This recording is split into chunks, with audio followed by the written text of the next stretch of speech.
Minggu lalu, pasar saham sempat turun sampai ke level 5.100-an. Sebenarnya apa yang sedang terjadi? Apa saja tantangan pasar kita?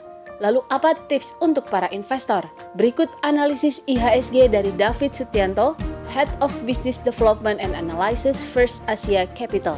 Kami sendiri masih mengekspektasikan harusnya pasar masih bisa naik ya.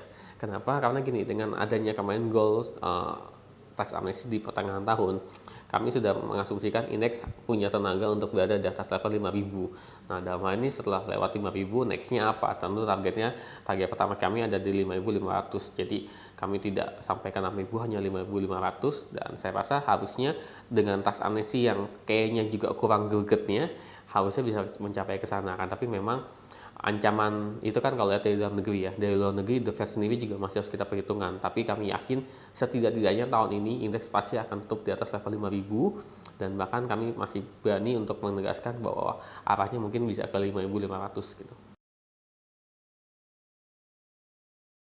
Ini ada beberapa. Yang pertama tuh pasti di Telkom, terus kemudian kedua beberapa sektor perbankan terutama dapat repatriasi, bisa disebut big four-nya ada Bank BCA, Bank Mandiri, BRI dan BNI, dan mungkin saya bisa tambah satu lagi BTN, itu juga masih potensial. Kemudian sektor konsumsi kita bisa bicara Unilever, terus kemudian kita bisa bicara Indofood, ICBP itu juga, dan Kalbe itu masih sangat berpotensi. Selain itu juga kalau sektor mining, PTBA dan Adaro itu juga masih punya potensi untuk bisa menguat.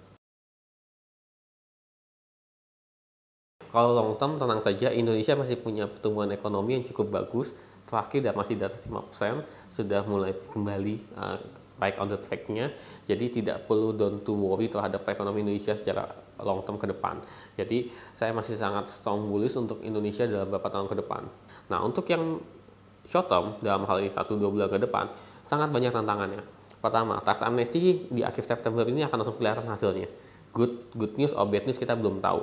Mudah-mudahan sih good news ya, karena masih ada 2 minggu lagi dan itu waktu yang cukup panjang. Mungkin masih ada banyak konglomerat yang akhirnya ikut tax amnesty dan akhirnya bisa meningkatkan penerimaan pajaknya.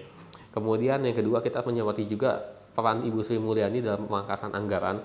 Ini cukup sangat ketat sekali ya. Biasanya Pak Bambang kemarin sangat longgar sekali dengan anggaran, Ibu Sri ini sangat tight sekali dengan anggaran. Ini juga dikhawatirkan bisa mengganggu pertumbuhan ekonomi makro kita.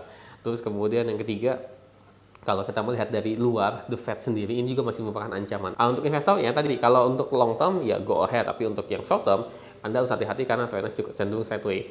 Untuk ke atas level 5.000 sentimennya masih belum too powerful. Untuk di bawah 5.000 juga alasannya juga terlalu naif ya kalau saya bilang indeks bisa turun lagi gitu.